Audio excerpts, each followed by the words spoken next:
Legek satu lito mel. Toro guru itu jelas, tegas. ABD-nya kelihatan, mana halal, mana haram jelas. Tapi kalau Semar ini misterius. Misterius ini kan lebih menarik daripada yang jelas dan tegas.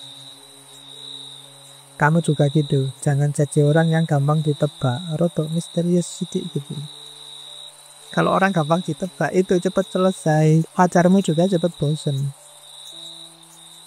Jangan mau gampang ditebak. Kalau hati-hati lo pacarmu selingkuh. Alah tenang aja, nggak mungkin selingkuh, aku sudah ngerti. A sampai Z dia itu nggak enak. Orang dikejar-kejar itu karena misterius. Begitu kamu selesai dan nggak misterius, nggak ada orang ngejar-ngejar kamu. Sudah jelas. Oke. Semar. Maya. Jadi Ismoyo. Orang selalu nebaknya salah kalau berhadapan dengan Semar. Dianggap A ternyata B, dianggap ketawa ternyata nangis, dianggap berdiri ternyata duduk, dianggap seneng ternyata susah, dianggap jadi Maya. Oke. Itu dari sisi sosok dia. Tapi dari sisi fungsinya dia sering disebut Bodronoyo. Bodronoyo, Ki Lurah Bodronoyo. Saya lupa, di Facebook kelihatannya banyak yang pakai nama Bodronoyo. Meskipun ngerti cara dia apa enggak, aku ya ora paham. Jadi Bodronoyo itu dari kata-kata bodro, bebodro. Bebodro itu membangun dari bawah, dari pondasi. Kalau noyo kebalikannya, utusan dari atas. Jadi Semar adalah sosok yang dari atas ke bawah sekaligus dari bawah ke atas. Dia membangun dunia, tapi hakikatnya dia bukan orang bawah, tapi orang atas. Jadi dia ini utusan sekaligus orang biasa. Dia ini berusaha sendiri sekaligus dibantu dari atas. Makanya Semar Bodronoyo, dan tidak mudah jadi semacam ini. Orang biasanya salah satu, kalau kiai-kiai, para ulama, para wali itu biasanya noyo, nayoko. Dia dapat ilham, dapat wangsit dari atas terus jadi. Atau kayak kita yang awam itu biasanya bodro. Kita dari bawah, belajar sendiri, nyari hikmah sendiri, sinau sendiri. Tapi kalau Semar dua-duanya.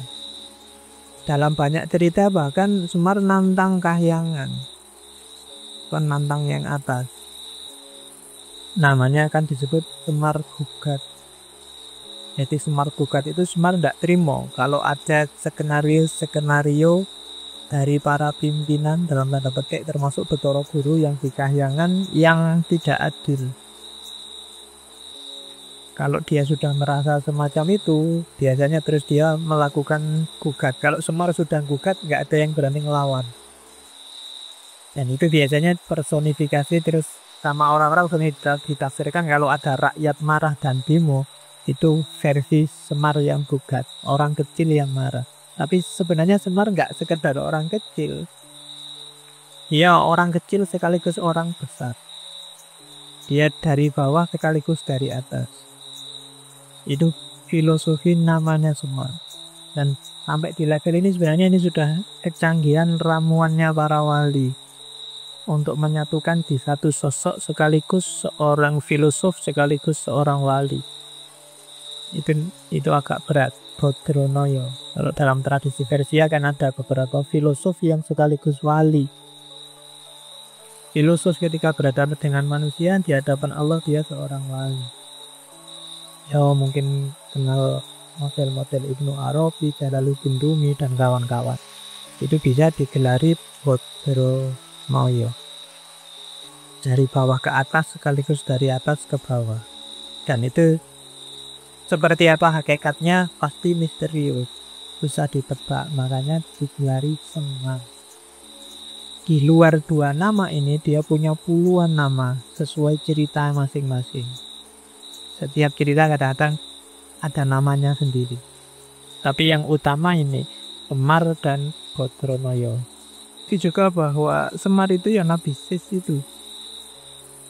Jadi Nabi Sis itu keturunannya Adam yang tidak kembar. Adam itu punya anak 40 kali melahirkan Hawa itu dan kembar terus. Yang pertama tidak kembar ya sis itu. Kalau di barat disebut set, tulisannya set. Kalau di Jawa set itu kan jelek, sampah tidak terurai itu jadi set. Tapi ada yang bilang ya Semar itu Nabi Sis itu. Oke, versi-versi banyak. Cuma yang jelas sebenarnya orang Jawa menggambarkan Semar itu semacam, kalau bahasaku, kalau kalian menggambarkan Tuhan itu seperti apa dengan segala wataknya, terus gambaran Tuhan itu maha kuasa, maha penyiksa, maha opo wae, gambarlah. Dalam versinya orang Jawa, gambarnya akan muncul wae gambari Semar itu. Jadi semacam personifikasi dari pandanganmu tentang Tuhan. Dan bagi orang Jawa kalau digambar seperti apa ya gambarin nanti kayak Semar itu. Itu manusia bukan manusia. Disebut anak kecil juga ndak, orang tua juga ndak. Antara nangis apa ketawa ndak jelas antara dan itu Semar. Oke. Kita lihat ya. Satu-satu pelan-pelan. Saya bilang tadi ada Jawa kuno, ada Hindu, ada Islam. Tiga-tiganya pakai Semar. Nanti kalau kalian yang suka Syekh Siti Jenar, di beberapa suluk disebut di antara yang ditemui oleh Syekh Siti Jenar ketika bedah tanah Jawa itu Semar ini. Ya sebutannya Danghyang, nek bahasanya orang awam Danyang. Jadi Danghyang Semar, termasuk Wali Songo generasi pertama yang dari Persia, Muhammad Bakir Al-Farisi, yang oleh orang Jawa dikenal sebagai Syekh Subakir. Wali generasi pertama yang harus berjuang mati-matian bedah tanah Jawa untuk menyebarkan Islam. Dia juga harus pamit sama danyangnya yang namanya Semar. Oke, jadi Danyang itu Danghyang, di situ tak sebut ya. Kalau Dang itu semacam kata sandang. Kalau sekarang ada si, ada sang, itu Danghyang. Cuma kata sandang untuk memuliakan dewa atau leluhur. Itu Dang, sama kayak sang, sama kayak ra. Makanya kalian sering dengar istilah Sang Hyang. Ya kan? Hyangnya sendiri itu, hyang itu sesuatu yang disucikan, disakralkan. Jadi Sang Hyang itu kayak sang suci, Danghyang juga sama kayak sang suci. Jadi hyang itu spiritual, makanya ada kahyangan. Kahyangan itu surga, tempat yang suci, tempatnya orang-orang suci. Kahyangan. Di Bandung ada Parahyangan. Di Jawa Tengah ada Dihyang. Dihyang itu tempat bersamayamnya dewa-dewa. Terus jadi lidahmu terus jadi Dihyang. Ketika kamu menyembah mengabdi pada yang suci, istilahnya sembahyang. Dulu sembahyang itu disanggar, terus sama lidahnya orang Jawa jadi dilanggar. Jadi langgar itu agak pelesetan dari sanggar, bukan langgar bahasa Indonesia. Kamu biasanya kalau guyon kan gitu, apa sholat nomor 2 Pak, bisa dilanggar. Langgar itu bukan dilanggar terus kamu tidak sholat, tapi langgar itu dari asal kata sanggar. Dan dulu orang memuja dewanya ada di sanggar. Dan itu tokohnya adalah Danghyang Semar. Nanti di akhir sesi semoga tidak kesusu-susu, saya ingin menjelaskan sedikit tentang filsafat ketuhanannya Danghyang Semar. Karena filsafat ketuhanannya Semar inilah yang memungkinkan orang Jawa dimasuki tradisi agama apapun bisa masuk. Jadi gaya Semar inilah gaya yang apapun tradisi, Hindu masuk ya Hindu, Buddha masuk Buddha, Tantrisme masuk Tantra, dan Islam masuk ya Islam, Kristen masuk juga tidak apa-apa. Dan yang memungkinkan kondisi semacam ini itu sebenarnya filosofi ketuhanan gaya Semar.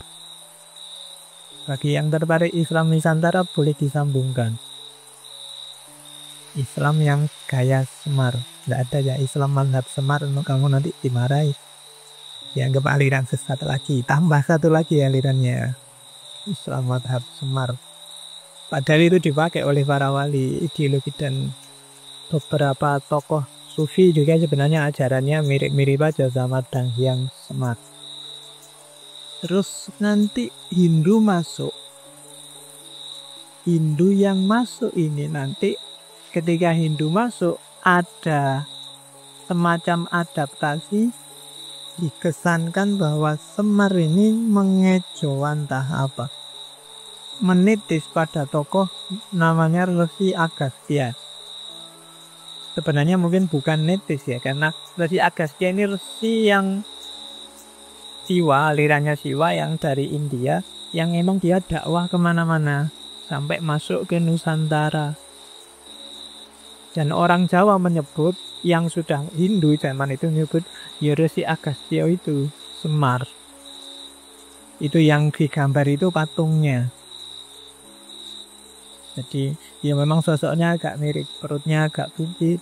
Orang-orang Sufi, orang-orang India yang Brahmana kan kadang-kadang gambarnya memang perutnya buncit. Ada pandangan bahwa kamu jangan minder kalau perutmu buncit. Justru buncit itu menunjukkan kamu sehat. Kamu carilah bayi yang perutnya six-pack, tidak ada. Ya kan? Bayi yang sehat itu perutnya agak jendil sedikit. Justru itu sehat. Katanya gitu nih, aku ya udah ngerti. Perutku ya nggak tahu 6-pack apa 12-pack, aku nggak ngerti. Yang penting jangan keluhan gitu aja ya nek urusan perut. Nah, Resi Agastya ini salah seorang resi besar zaman itu yang antara lain dia masuk ke Jawa. Dan bagi orang Hindu zaman itu dia dianggap yo ini Semar itu.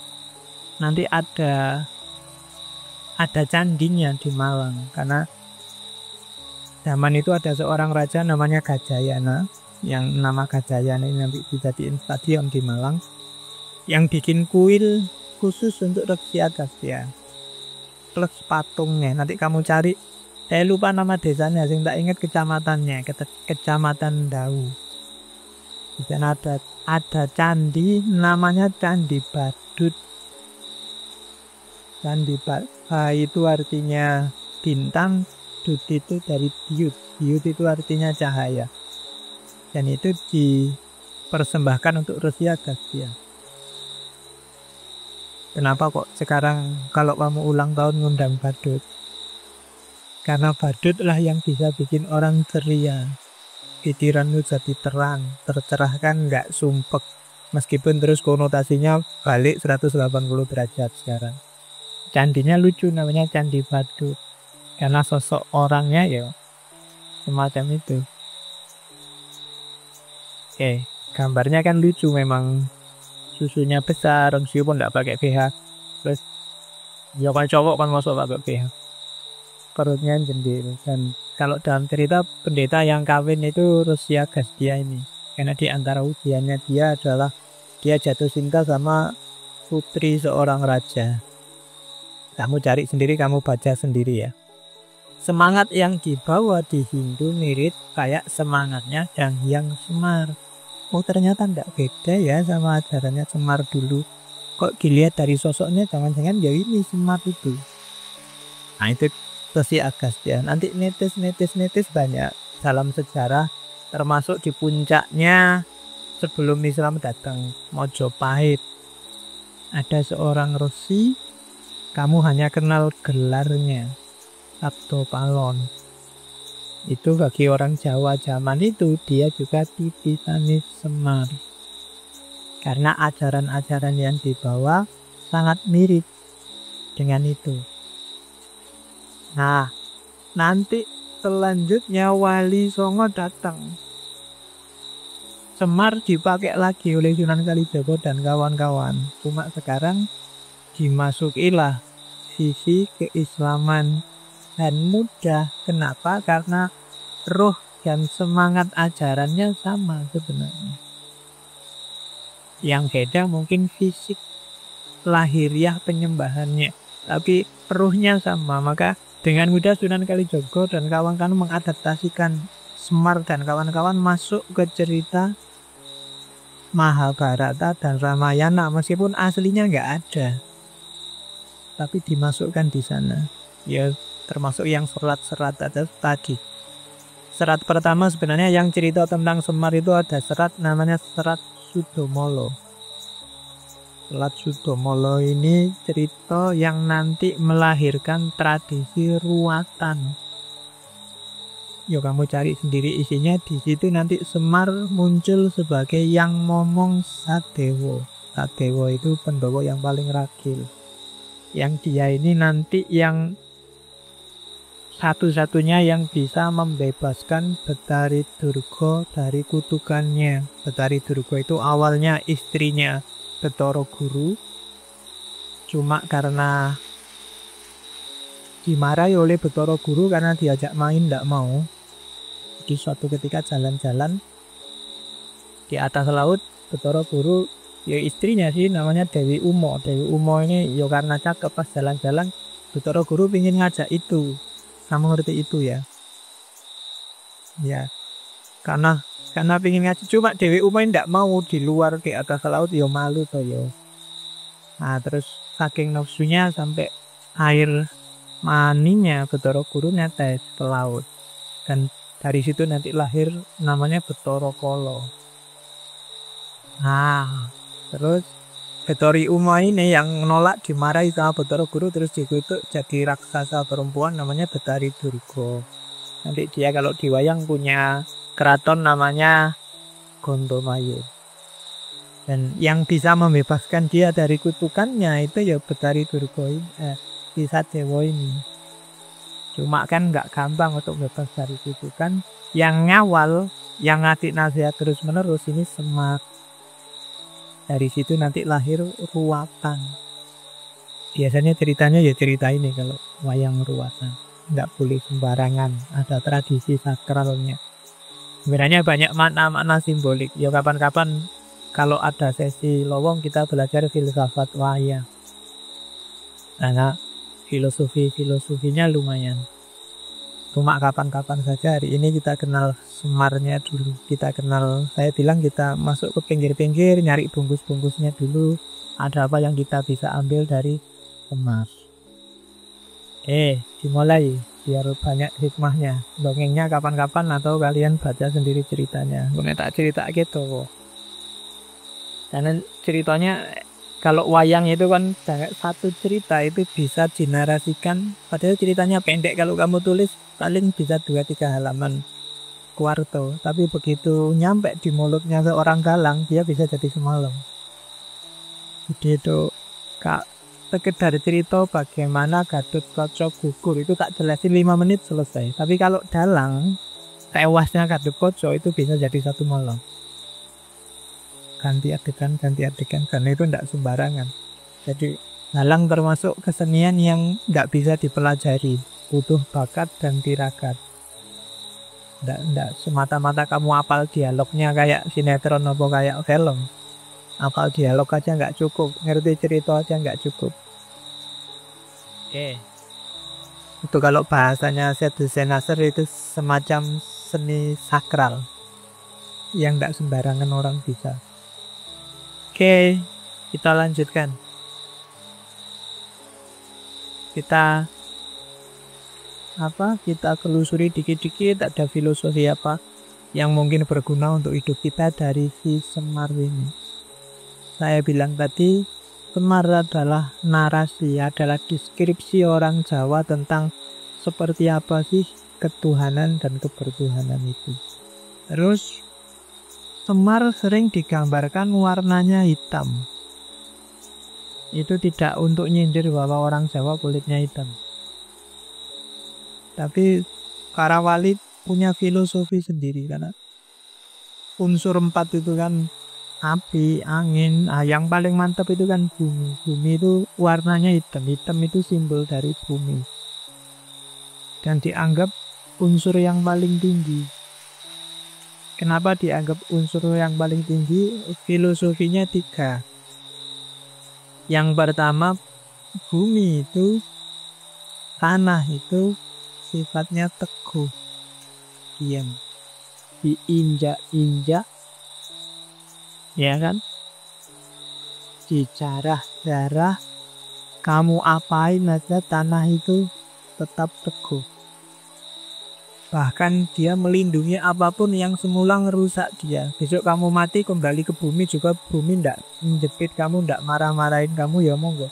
Kamu yang tadi nginjak-injak dia, sekarang kamu dilindungi oleh bumi. Jadi bumi sifatnya diam, teguh. Manusia yang profilnya bumi itu biasanya orang yang teguh, sendirian, ndak gampang terombang-ambing. Diinjak, di susah-susah, di atas dia ada apapun dia nggak terpengaruh. Itu manusia versi bumi.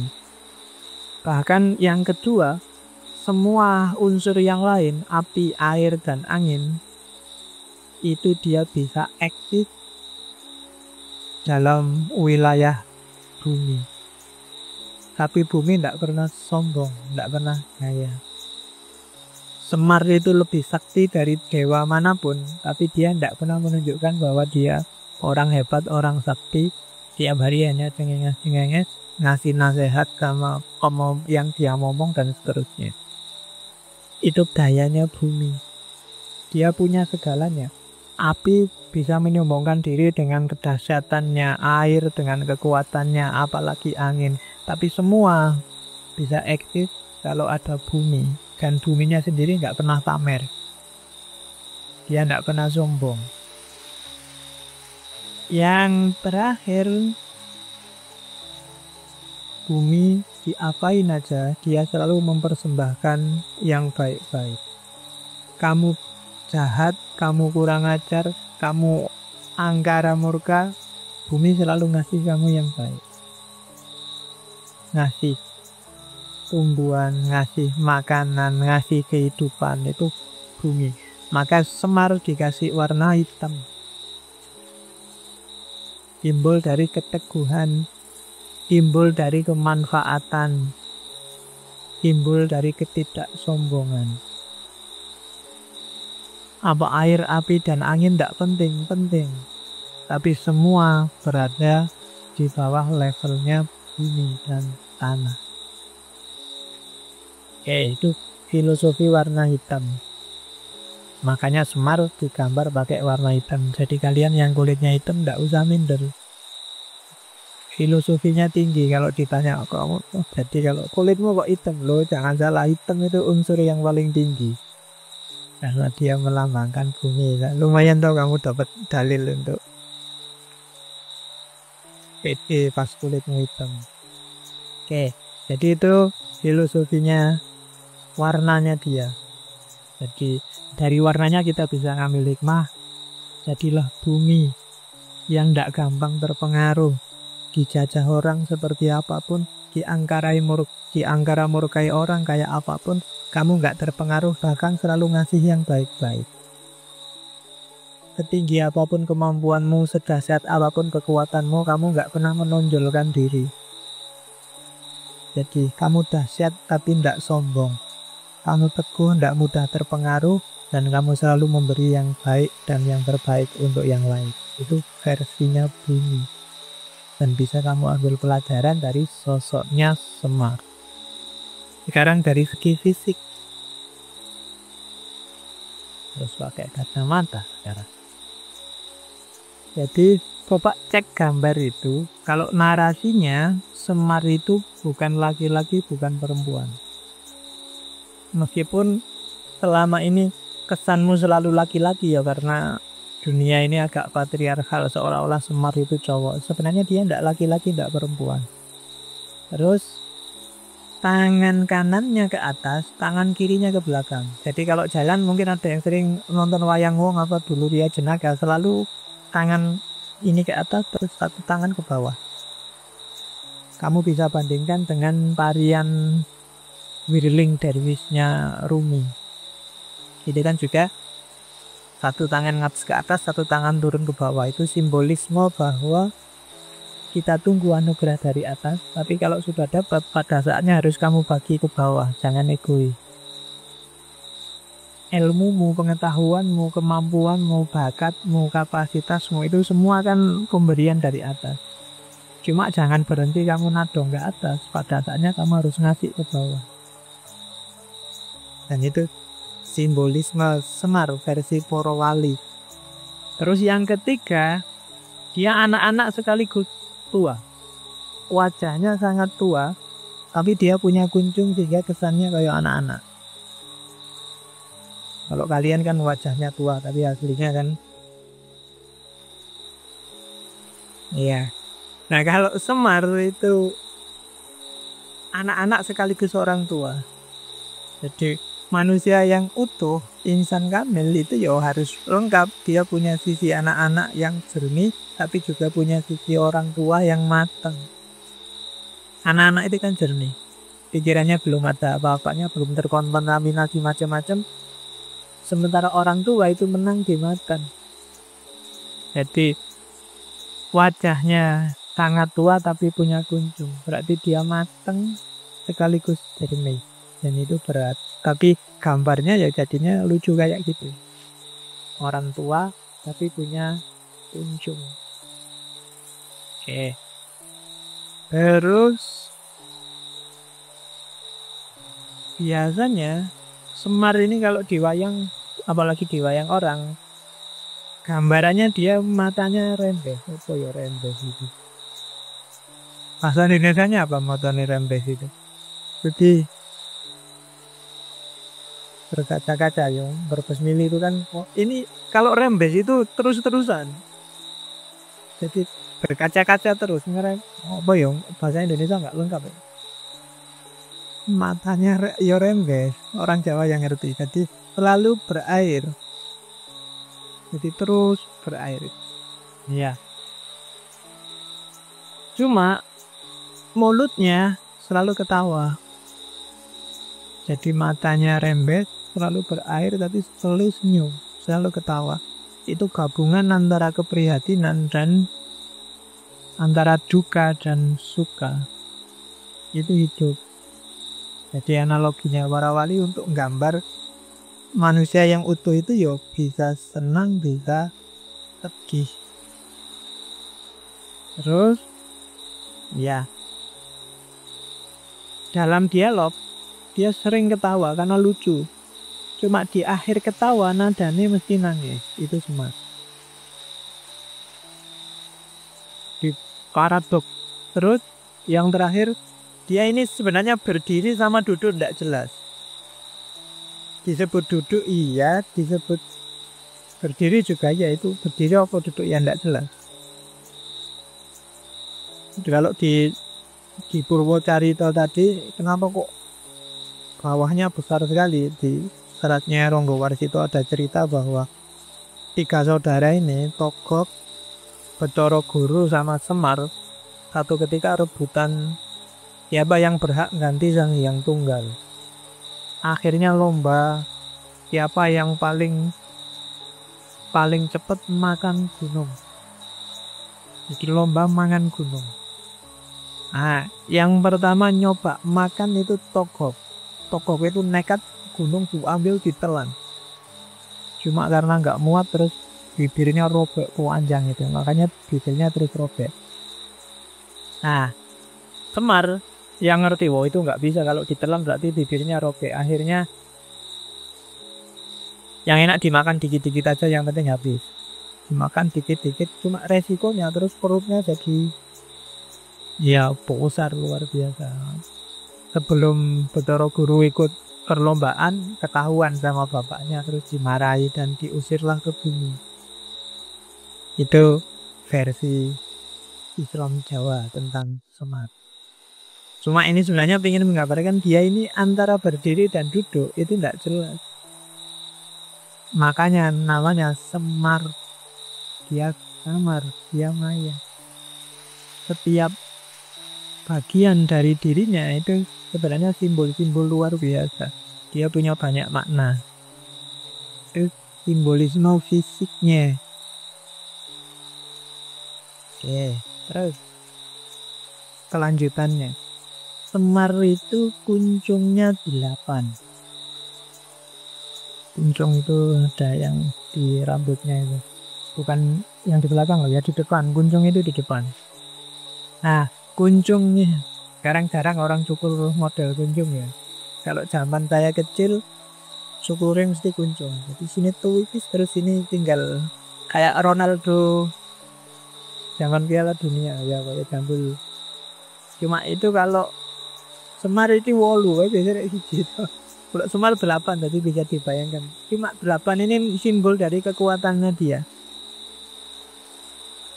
Sebenarnya ini ajaran sangat sufistik dari Semar itu. Gara-gara kuncungnya itulah dia punya kekuatan tidak pernah lapar, tidak pernah ngantuk, ndak jatuh cinta, bisa ngabot. Iya, ndak sedih, ndak capek, ndak sakit, ndak kepanasan, ndak kedinginan. Ini sebenarnya mau bilang bahwa Semar tidak terpengaruh oleh apapun di luar dirinya. Kayak minggu lalu kita belajar Krishna itu kan, yang paling menonjol adalah jangan mudah terpengaruh oleh segala yang di luar dirimu. Lapar, ngantuk, jatuh cinta, sedih, capek, merasa sakit, panas, dingin, itu kan segala yang di luar dirimu. Dan 8 kesaktian ini sifatnya tidak agresif, tidak ofensif. Jadi kalau kamu punya sekali pukul bisa mati, itu kan kekuatan ofensif, menyakiti orang. Tapi kalau kamu punya 8 ini selesai, tidak ada yang bisa ngalahin kamu, termasuk para dewa. Wong kamu tidak bisa merasa sakit, tidak bisa capek, tidak bisa merasa panas, nggak sumpek, tidak jatuh cinta, itu selesai sudah. Orang saktinya kayak apa tidak akan bisa menaklukkanmu. Kamu bisa dibanting-banting, kamu tidak merasa sakit kok. Kamu digoda, dirayu, kamu tidak bisa jatuh cinta kok. Ya kan? Kamu disusah-susah, kamu tidak bisa capek, tidak bisa panas, jadi selesai. Dengan 8 daya ini, kamu nggak butuh kesaktian apa-apa lagi. Nah, itu kuncungnya Semar. Makanya kalau Semar sudah marah, dia tinggal teriak-teriak masuk di kayangan, nggak ada yang berani tarung sama dia. Ngapain tarung? Nanti yang tarung capek sendiri. Wong dia tidak bisa sakit, tidak bisa capek, tidak bisa panas, tidak bisa dingin. Jadi itu 8 daya kuncung. Kalian juga gitu, kalau bisa tidak kalah oleh 8 hal ini, kalian akan sakti. Apa tuh ya? Tidak lapar, apa mana tidak lapar? Iya. Tidak ngantuk, siapa lagi? Kamu duduk sebentar ya sudah liar-liar.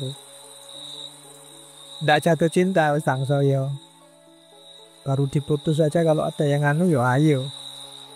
Bahkan sudah punya pun ya kalau ada yang lebih ya ayo kan.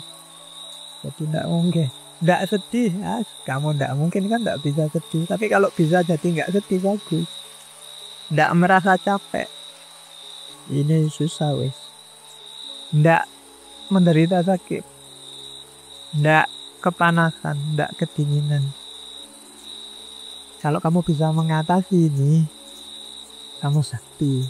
Koyo Semar, ndak ada yang bisa mengalahkan kamu. Yuk ambil simboliknya. Itu sebenarnya simbol dari perlambang-perlambang nafsu dan daya yang ada dalam dirimu. Kalau kamu bisa menguasai, kamu sakti.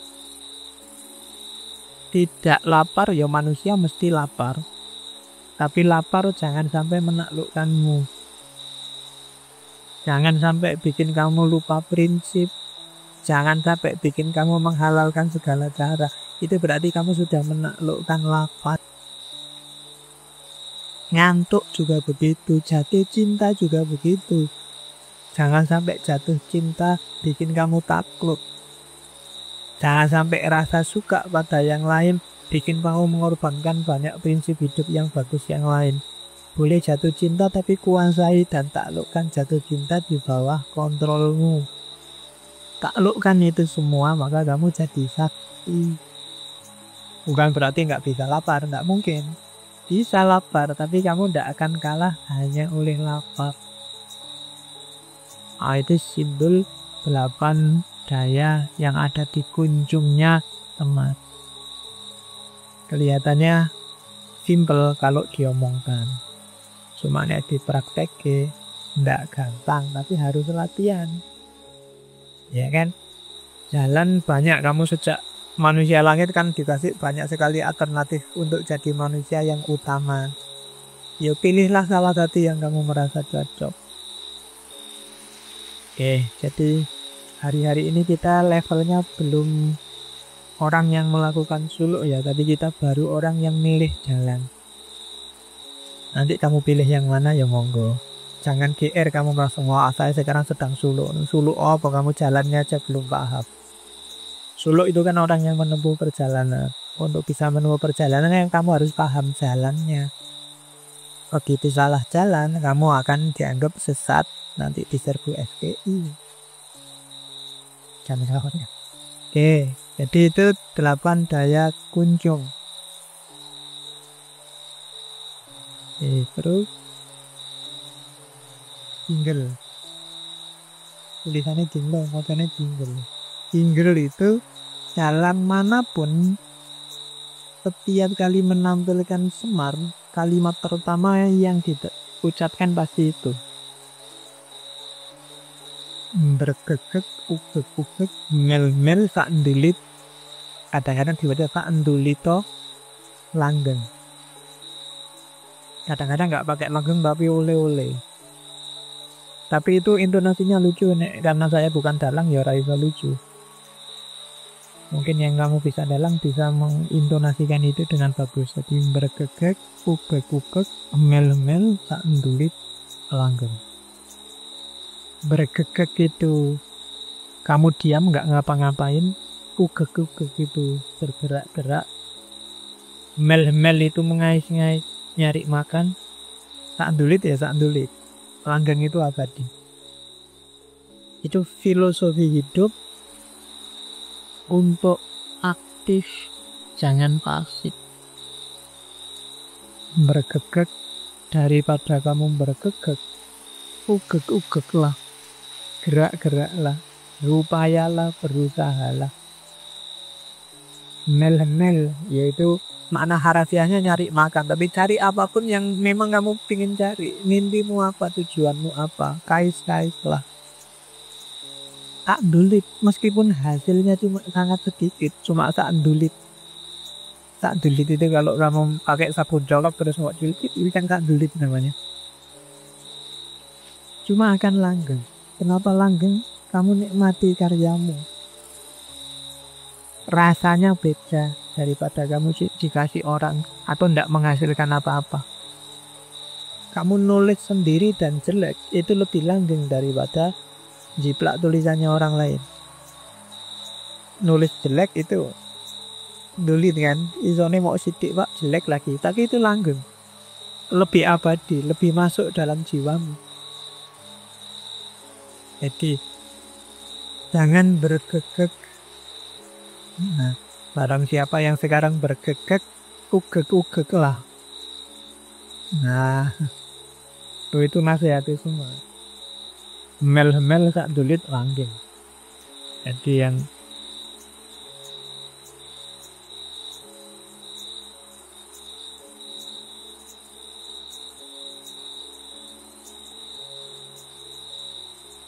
yang sedang merasa diam, tidak punya karya, tidak aktif, pasif, hidupnya monoton, rutinitas yang tidak membuahkan apa-apa, ugek lah. Gerak lah, hasilkan sesuatu, entah itu pikiran, entah itu perbuatan, entah itu produk apa, tapi hasilkan sesuatu. Sekecil apapun, sejelek apapun, dia akan langgeng, dia akan abadi. Nah, jadi tidak sekedar lucu, kalau di dalang itu mocennya lucu dan biasanya yang lihat ketawa, tapi di balik itu ada filosofi yang luar biasa. Jangan diam, jangan bergegek saja. Kalau kamu bergegek saja, tesismu nggak selesai-selesai, skripsimu nggak beres-beres, ya kan, ugek lah, jerak-jerak lah, apa ngono, ngoco-ngoco apa, nulis-nulis apa, nambah pengetahuan apa, tetap tak dulit nggak apa-apa, lama-lama jadi sak gunung, gitu loh, jangan pasif. Nah, selama ini kita bergegek terus, nggak pernah ugek-ugek, maka dimarahi oleh Semar. Bergegek tapi ugek-ugek. Jadi jinglenya itu, saya sebut jingle karena ini sering sekali diucapkan oleh Semar. Mau ngomong apapun dia diawali dengan ini. Kadang-kadang di sela-sela ngobrol dia ngomong ini. Bergegek, ugek-ugek, ngel-ngel, tak dulit, langgeng. Ya, dengan intonasi dan nada khas Semar. Oke, kalau di Ponokawan, Semar itu kan punya 4 anak yang bukan lahir dari istri. Jadi ada Gareng, Petruk, 3 anak, Gareng, Petruk, Bagong. Sebenarnya itu simbol-simbol. Kalau Bagong itu simbol revolusi karena dia selalu membantah. Kalau Gareng itu simbol kritisisme. Dia selalu mempertanyakan. Kalau Petruk itu simbol ketidakterikatan oleh aturan, pokoknya oleh dunia di level apapun, itu Petruk. Jadi ciptaannya para wali. Revolusi jadi Bagong itu dari bahasa Arab sebenarnya bago. Bago itu kan semacam bangkang. Jadi oleh para wali ya semangat revolusi. Tadi ada Semar gugat, itu karakter Bagongnya yang muncul. Meskipun kalau di Jawa hari ini, di Indonesia, Bagong itu kan yang kamu bayangkan simbol orang yang gendut. Wah, kawan titik besarnya sak Bagong. Nah, ya memang Bagong ini kalau di wayang ceritanya dia lahir dari bayangannya Semar. Jadi Semar itu punya bayangan, terus bayangannya karena Semar gendut, ya jadinya dia gendut. Kalau Petruk itu anak angkat, anaknya Raja Jin. Namanya Petruk. Makanya dia gelarnya Petruk, lurah kantong bolong. Jadi kantong bolong itu ya, tak bilang tadi, dia nggak terikat oleh apapun yang duniawi. Barang apapun masuk, ya karena kantongnya bolong, ya hilang lagi, merosot lagi. Jadi nggak ada apapun yang bisa mempengaruhi dia. Jadi sekali-sekali kalau ada apa-apa, kalian pakailah aji-aji kantong bolong. Aji-aji kantong bolong itu suka-suka orang mau nabrakin kita apa, mau ngasih kita apa, tapi kita cuek aja biar masuk telinga kanan, keluar telinga kiri. Itu aji-aji kantong bolong. Mungkin di momen-momen yang ketika kalian itu ndak penting, itu ndak harus. Nah, itu penting. Hari ini kan banyak hoak, kamu saya ridho atau apa-apa, ada isu, ada gosip yang ndak jelas. Itu kadang-kadang pakailah jurusnya Petruk, kantong bolong. Jadi kalau besok kalau ada orang ngomong hoak, ya kamu bikin aja komentar kantong bolong. Biar aja masuk tapi nanti akan keluar lagi. Jadi nggak harus dipikir serius. Nah, itu Punokawannya Pandhawa. Gareng, Petruk, Semar, Bagong. Terus kita masuk ke ajaran sekarang yang tadi di awal kan gambaran fisiknya. Filosofi yang kita ambil dari fisik. Jadi fisiknya saja punya makna filosofis yang luar biasa. Itu makanya kita tidak bilang sebenarnya sosok Semar itu ideal orang Jawa tentang ketuhanan dan kebertuhanan. Nah, sekarang kita lihat ajaran-ajaran dan yang Semar yang tadi berpengaruh di orang Jawa, baik melalui Hindu maupun melalui Islam. Hanya istilah yang kita dengar, khususnya di dunia Jawa, apalagi kita hidup di Jogja. Nah, sekarang posisinya Semar.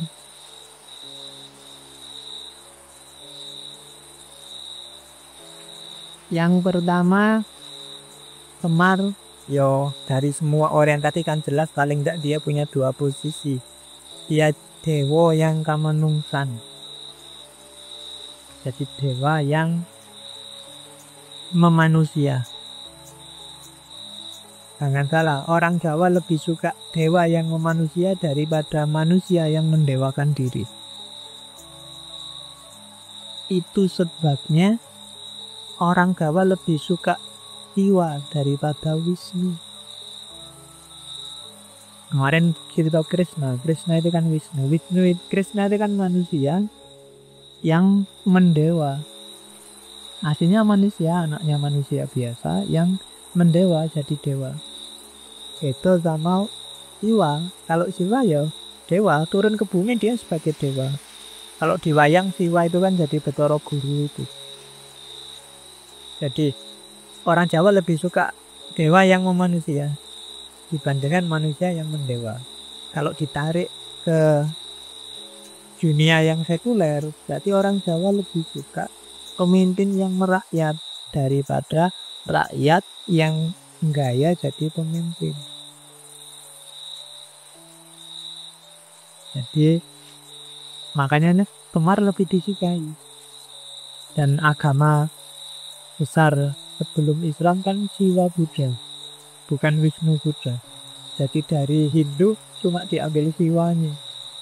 Karena orang Jawa lebih suka dewa yang kamanungsan, bukan manusia yang mendewakan diri. Oke. Jadi lebih bagus kamu merasa jadi manusia biasa dengan kualitas dewa, ya kan, daripada kamu merasa jadi dewa dengan kualitas manusia. Nanti kamu pikir sendiri ya kalimat itu. Itu mikirnya harus panjang menafsirkan itu. Jadi dewa kamanungsan. Hari ini banyak orang yang lebih suka ngaku dewa dengan kualitas manusia biasa.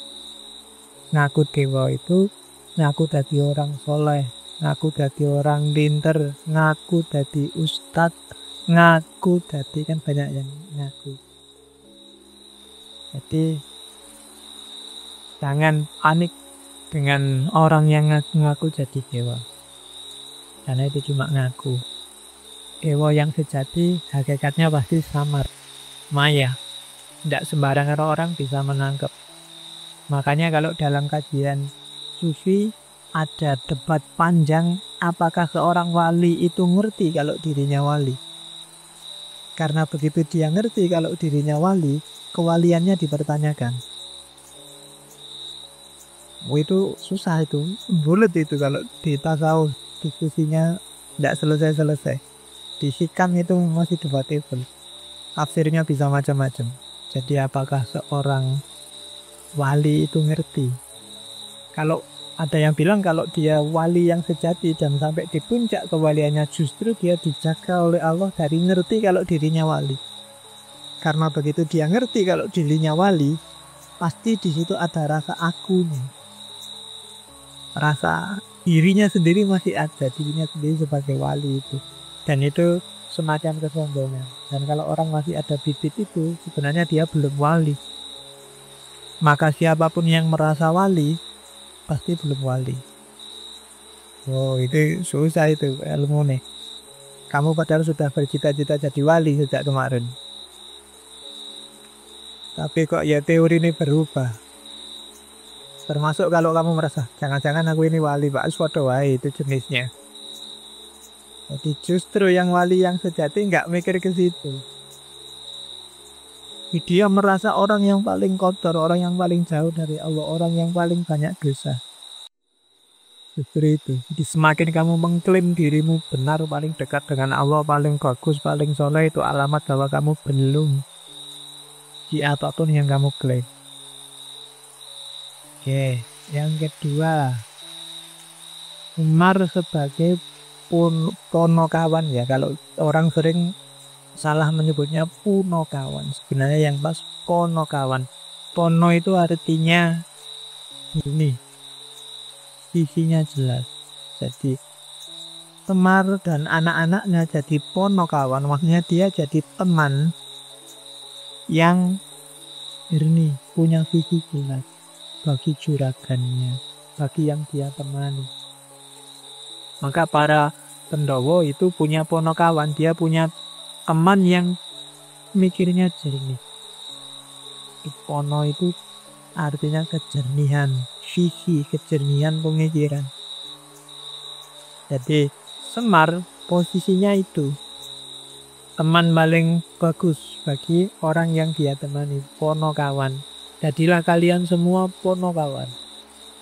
Selama ini kamu selalu mendengarkan ponokawan itu kan pembantu. Sebenarnya enggak.